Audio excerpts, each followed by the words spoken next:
Welcome once again. Statistics one की जो first topic है उसकी सीरीज़ के अंदर जो सेकंड वीडियो है इसके अंदर हम 2008 के पेपर को डिस्कस करेंगे। तो सबसे पहले शॉर्ट क्वेश्चंस टॉपिक एक दफ़ा फिर मैं आपको बताता चलूँ। Introduction to statistics, measures of central tendency, dispersion, moment, skewness and kurtosis. और इस टॉपिक में से ओवरऑल 40 to 50 मार्क्स का पेपर जो है वो हर सूरत में बनता है। और सबसे पहले शॉर्ट क्वेश्चन है जी, आप frequency table has 4 class intervals with 5, 9, 18 and 30 as frequencies, यानी कि इनकी जो फ्रीक्वेंसीज हैं वो हैं 5, 9, 18 एंड 30। तो सबसे पहले हमने फ्रीक्वेंसीज को लिख लिया। उसके बाद है the left end point of third class, the left end point of third class यानी 1, 2, 3। ये जो है the left end point of third class interval and mid point of fourth class interval are 20 and 35 respectively.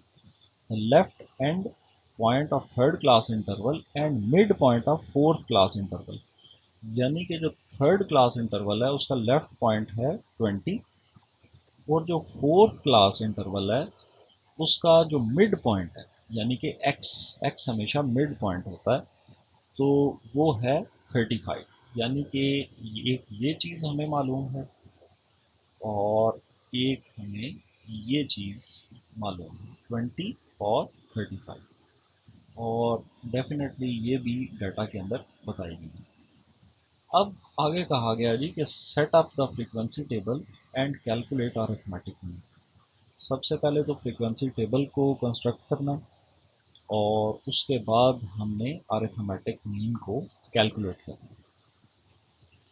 अब सबसे पहले अगर आप देखें तो ये जो 35 है, ये 35 एज यू नो ये अपर क्लास बाउंड्री और लोअर क्लास बाउंड्री जो है इनको प्लस करके अगर हम डिवाइड करें 2 के ऊपर तो ये x आपके पास आएगा। तो सिंपल सी बात ये है कि ये एक रेंज का सेंट्रल पॉइंट है, यानी कि 35 सेंट्रल पॉइंट है। अगर इसको सम हम देखें तो फिर ये 70 होना चाहिए, यानी कि इन दोनों को प्लस करने से 70। ये आप माइंड में रखें कि ये हम एज्यूम करते हैं कि हमें नहीं मालूम।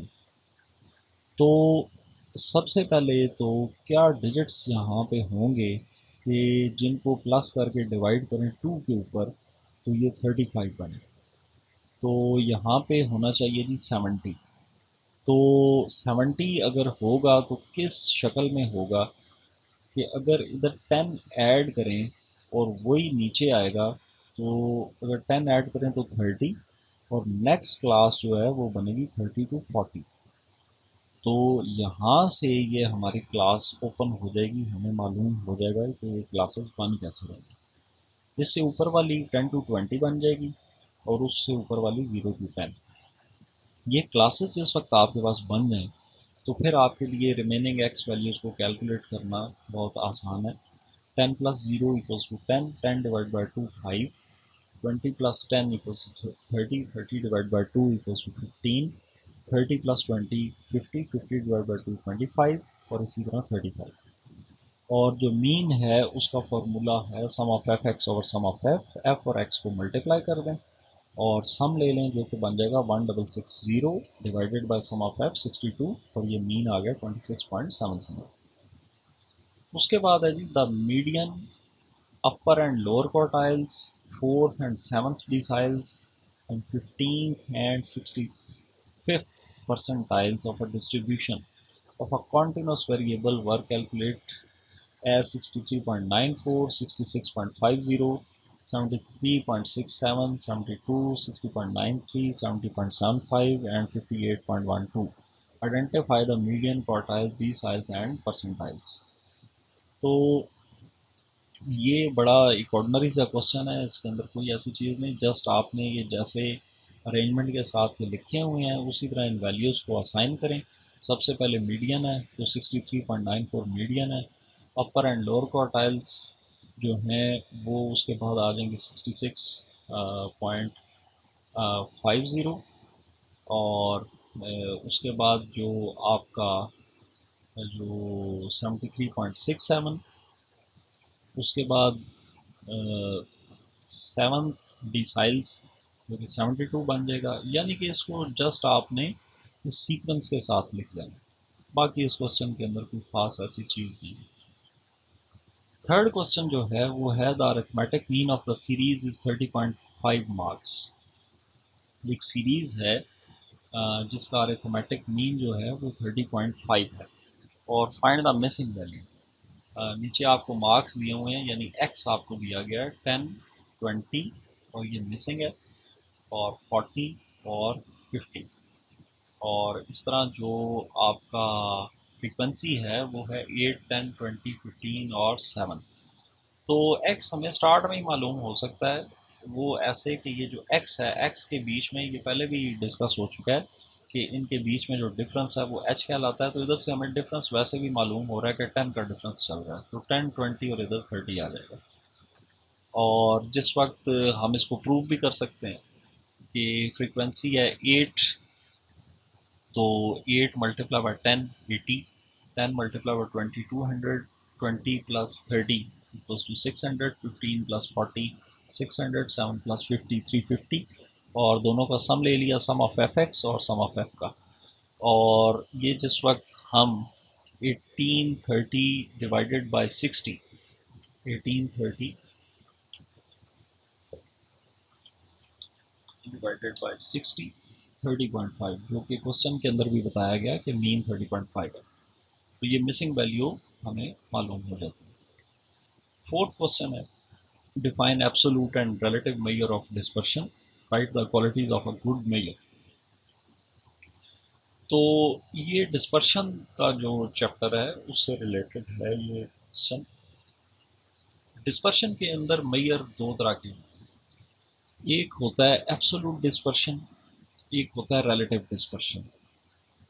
फॉर एग्जांपल अगर आप स्टार्ट लें तो फर्स्ट मेजर जो है मेजर ऑफ डिस्पर्शन का वो है रेंज, और वो एब्सोल्यूट मेजर है। अगर हम उसका रिलेटिव मेजर की बात करें तो वो होगा कोफिशिएंट ऑफ रेंज। तो रिलेटिव मेजर के साथ कोफिशिएंट का लफ्ज़ लाजमी आएगा। इसी तरह सेकंड मेजर जो है वो है क्वार्टाइल डेविएशन। तो quartile deviation is an absolute major जो कि डिस्पर्शन को एब्सोल्यूट टर्म्स के अंदर बयान करती है, जबकि रिलेटिव मेजर उसका बन जाएगा कोफिशिएंट ऑफ क्वार्टाइल डेविएशन या semi inter quartile range, coefficient of semi inter quartile range, जो कि रिलेटिव मेजर है। थर्ड मेजर आपका बन जाता है mean deviation through mean, median और मोड, जो कि एब्सोल्यूट मेजर है। और इसको अगर रिलेटिव टर्म में अगर इस डिस्पर्शन को हम बोलें तो ये बन जाएगा coefficient of mean deviation through mean भी हो सकता है, थ्रू मीडियन भी हो सकता है, थ्रू मोड भी हो सकता है। इसी तरह फोर्थ मेजर डिस्पर्शन का आ जाता है स्टैंडर्ड डेविएशन। तो standard deviation itself is an absolute measure, whereas एज if we want to calculate the relative measure of dispersion, then we can calculate coefficient of standard deviation. Fifth measure जो है वो आपका कहलाएगा variance. Variance is an absolute measure of dispersion, whereas coefficient of variation is relative measure of dispersion. तो ये फ़र्क है absolute में और मेजर में, कि दोनों का काम कैलकुलेट डिस्पर्शन ही करना होता है, लेकिन जो एब्सोल्यूट मेजर होते हैं ये एब्सोल्यूट टर्म्स के अंदर ये कैलकुलेट करते हैं डिस्पर्शन को, जो स्कैटर्डनेस ऑफ द डाटा है या जो डिस्पर्समेंट ऑफ द डाटा है उसको।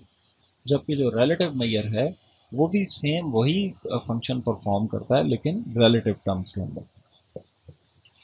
जो पूछा गया जी write the qualities of a good average, तो इसकी dispersion sorry write the qualities of a good measure of dispersion.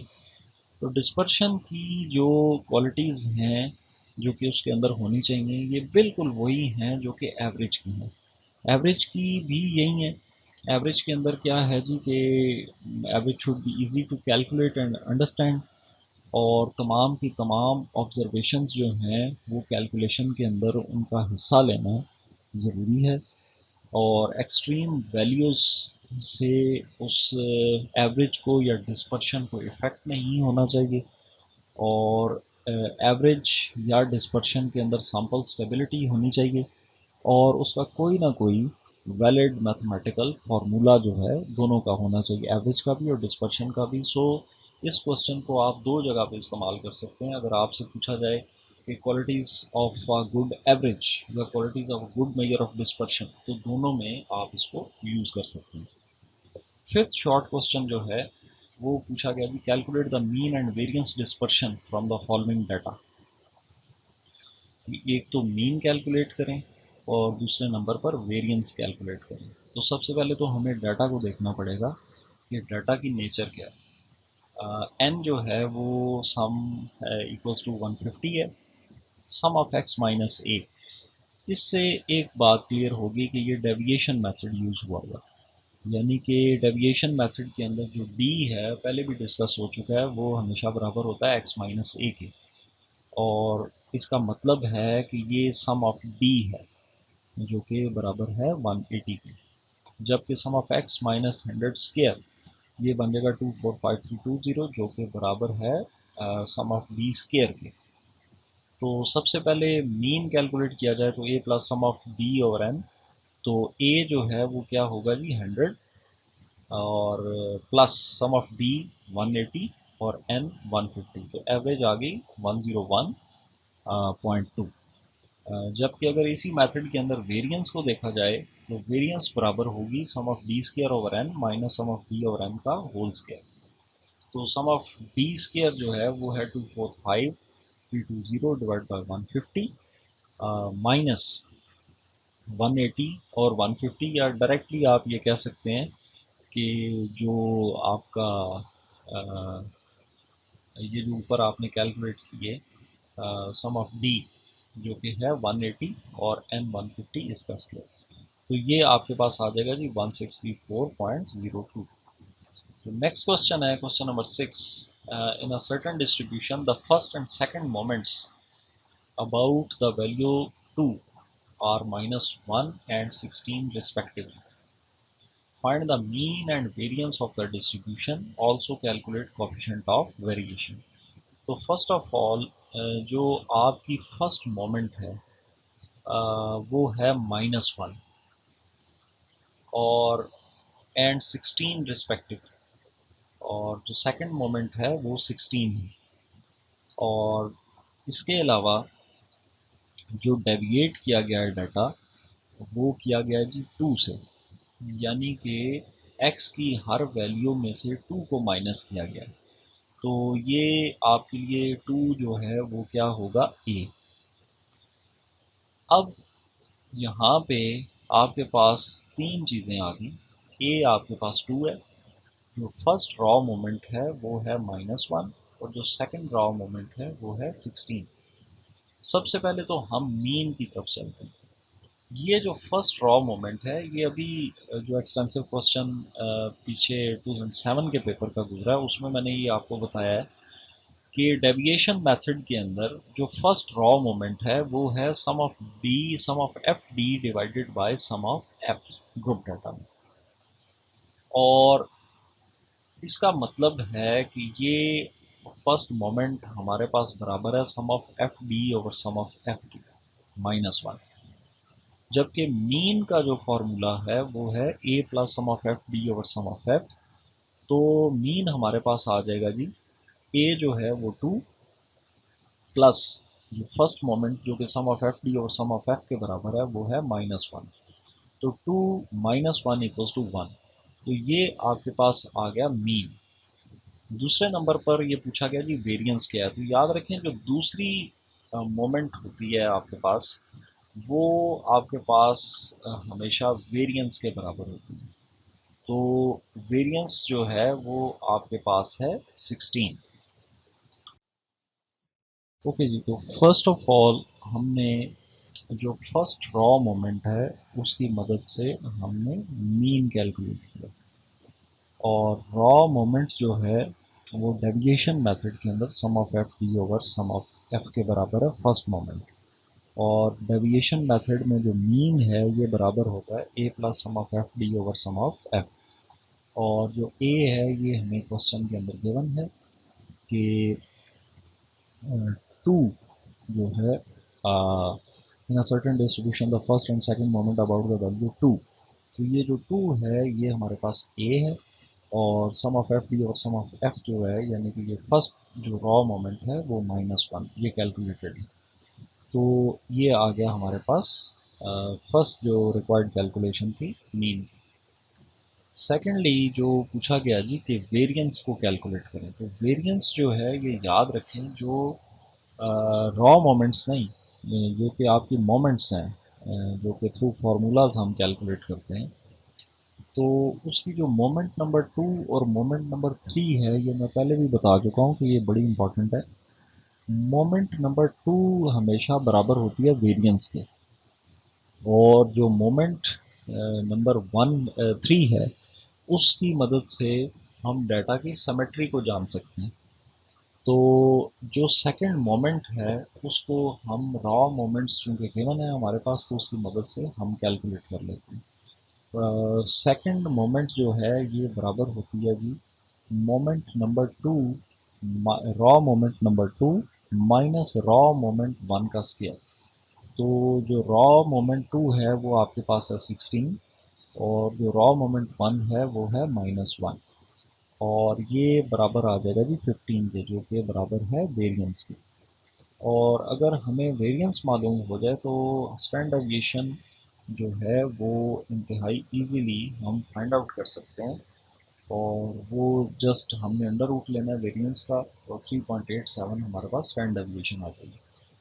क्योंकि तीसरी चीज़ जो पूछी गई है कोएफिशिएंट ऑफ वेरिएशन, तो कोएफिशिएंट ऑफ वेरिएशन बराबर होता है कि standard deviation divide by mean multiply by 100, और स्टैंडर्ड डेविएशन हमारे पास है जी 3.87, जबकि मीन हमारे पास 1 है और मल्टीप्लाई बाय 100, तो कोएफिशिएंट ऑफ वेरिएशन 387। उसके बाद जो नेक्स्ट क्वेश्चन पूछा गया है वो पूछा गया जी कि what would be the shape of frequency distribution if mean is equal to median, median equals to mode. तो पहले बहुत दफ़ा बात हो चुकी है कि ये सिमेट्रिकल डिस्ट्रीब्यूशन है, जिसमें तीनों आपके पास मीन मीडियन मोड इक्वल है, जबकि ये जो नीचे के दो हैं बल्कि तीन हैं इनका ताल्लुक सिमेट्री के साथ है। ये असिमेट्रिकल डाटा है। पहले में mean is greater than median, median is greater than mode, तो पॉजिटिव स्क्यूनेस है और ये राइट स्क्यूड होती है। और उसके बाद mean is less than median, median is less than mode, ये नेगेटिव स्क्यूनेस है जो कि लेफ्ट स्क्यूड कहलाएगी। इसी तरह quartile 3 minus median is greater than median minus quartile 1, तो ये पॉजिटिव स्क्यूनेस है। और पॉजिटिव स्क्यूनेस जो है ये हमेशा याद रखें कि ये राइट स्क्यूड होती है, और नेगेटिव स्क्यूनेस लेफ्ट स्क्यूड होगी। साथ ही पूछा गया जी कि also find coefficient of range when maximum value of x equals to 100 एंड minimum value of x equals to 25। तो कोएफिशिएंट ऑफ रेंज जो है उसका फॉर्मूला है xm minus x not divide by xm plus x not. तो simply in values को put करें और कोएफिशिएंट ऑफ रेंज आपके पास आ जाएगा 0.6। फिर बताया गया जी कि distinguish between positive and negative skewness with diagram. तो ये पॉजिटिव स्क्यूनेस और नेगेटिव स्क्यूनेस की डायग्राम्स हैं। जो नेगेटिव स्क्यूनेस है उसमें चूंकि mean is less than median and median is less than mode, तो ये आपकी हमेशा लेफ़्ट की तरफ स्क्यू होगी, जबकि पॉजिटिव स्क्यूनेस में मीन सबसे बड़ा होता है, मीडियन उससे छोटा और मोड उससे छोटा, तो ये राइट साइड के ऊपर स्क्यू होगी। और उसके बाद एक्सटेंसिव क्वेश्चन है जी इसका, calculate the first 4 moments about the value 7.95, यानी कि डेविएशन मेथड है, and then the moments about the mean, also calculate kurtosis का V2 is the distribution normal. तो ये सारी चीज़ें हम देखेंगे। अब पेपर जो 2007 का था उसमें मोमेंट्स जो हैं वो पूछी गई थी कोडिंग मेथड के अंदर, यानी यू उसमें अंदर यूज़ हुआ था, जबकि ये जो 2008 का पेपर है इसमें डेविएशन मेथड यूज़ हुआ है। और इस क्वेश्चन ये भी बड़ा हेल्पफुल आपको होगा कि मोमेंट कैलकुलेट करने के तीन ही हैं। एक सिंपल मीन का मेथड है और उसमें ओरिजिन ज़ीरो है, जबकि एक कोडिंग का मेथड है जो प्रीवियस पेपर में हमने देखा, और एक ये डेविएशन मेथड है। तो सबसे पहले तो हम क्लासेस को देख लेते हैं जी। ये आपके पास आ गया ग्रुप, ये आपके पास आ गई फ्रीक्वेंसीज। तो सबसे पहले तो हमने ग्रुप और फ्रीक्वेंसीज को लिख लिया। क्लास बाउंड्रीज यहाँ पे कैलकुलेट करने की कोई ज़रूरत नहीं है, करना चाहते हैं तो कर लें, फ़र्क कोई नहीं उसका पड़ेगा, क्योंकि हमने मीडियन या मोड वगैरह कैलकुलेट नहीं करना। तो सिंपली सबसे पहले तो एक्स को कैलकुलेट कर लें। एक्स क्लास मार्क है और सेंट्रल पॉइंट, ये जो है इसका रेंज का सेंट्रल पॉइंट है, यानी कि 4.4 प्लस 3.5। सबको सम कर लें और डिवाइड कर दें 2 के साथ, तो ये आ जाएगा 3.95, यानी कि इसका मिड पॉइंट एक्स कहलाएगा। इस तरह 5.4 प्लस 4.5 डिवाइड बाई 2, 4.95। और आगे मज़ीद कैलकुलेट करने की ज़रूरत नहीं है, ये इधर से हमें मालूम हो गया कि 1 का डिफरेंस है। तो एक एक के डिफरेंस को आगे बढ़ाते गए, 5.95, 6.95 एंड सो ऑन। और फ्रीक्वेंसी का सम भी ले लें, ये हमें ज़रूरत पड़ेगा।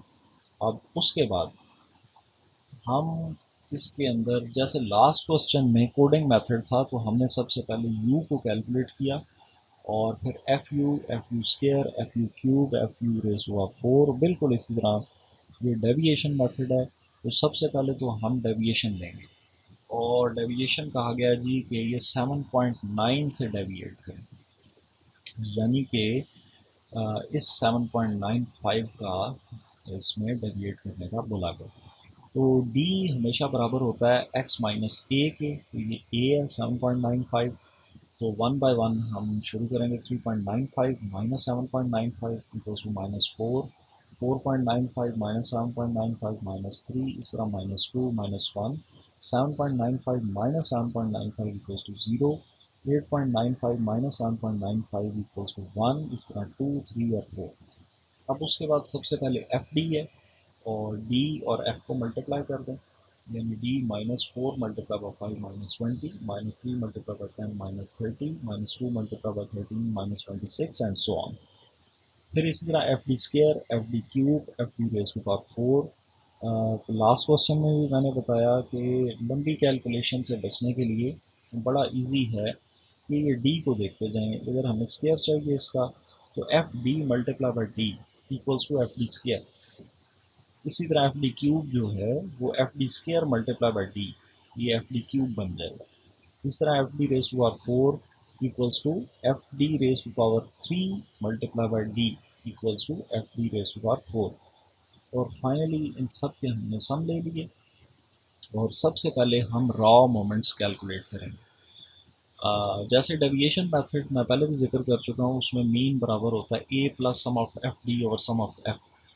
आपने ए को बीच में से स्किप कर देना है, और first of all raw moments 4 calculate करनी है। First raw moment equals to sum of F D over sum of F, second raw moment sum of F D square over sum of F, third raw moment sum of F D cube over sum of F, और fourth raw moment sum of F D raise to power 4 over sum of F. और ये सारा का सारा आपके पास जो सम हैं इनके, इनको इन फार्मूलाज में पुट करके, तो सबसे पहले तो आप रॉ मोमेंट्स कैलकुलेट कर लें।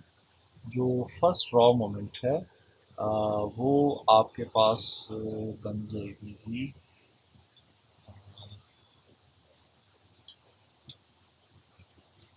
6 डिवाइडेड बाय जीरो माइनस 0.46।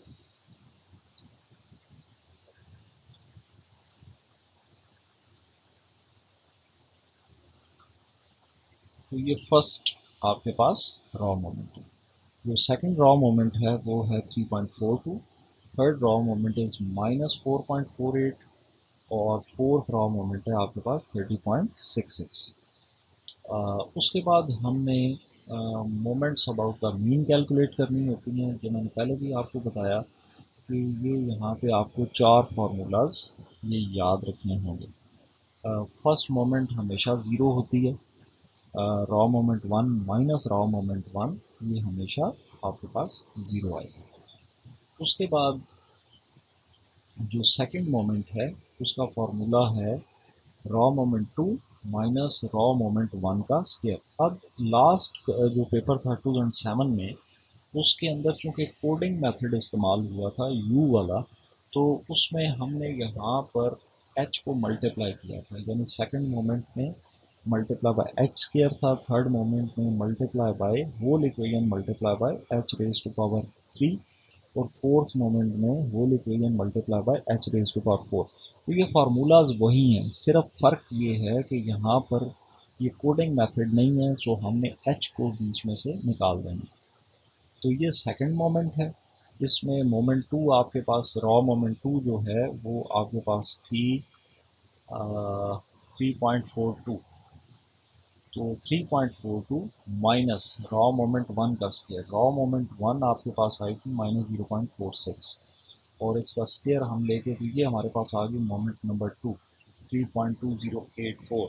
अब अभी आपको याद हो तो मैंने आपको बताया था कि मोमेंट 2 इक्वल्स टू वेरिएंस होती है, तो ये यहाँ पर रिक्वायर्ड तो नहीं है, लेकिन वैसे एक दफ़ा रिपीट किया मैंने इसे। थर्ड मोमेंट जो है उसका फॉर्मूला है raw moment 3 minus 3 multiply by raw moment 1 multiply by raw moment 2 plus 2 multiply by raw moment 1 का क्यूब। और ये रॉ मोमेंट्स ऊपर कैलकुलेटेड हैं सारी, जस्ट यहाँ पे पुट करें, और ये रॉ मोमेंट 3 आपके पास आ गई 0.04498।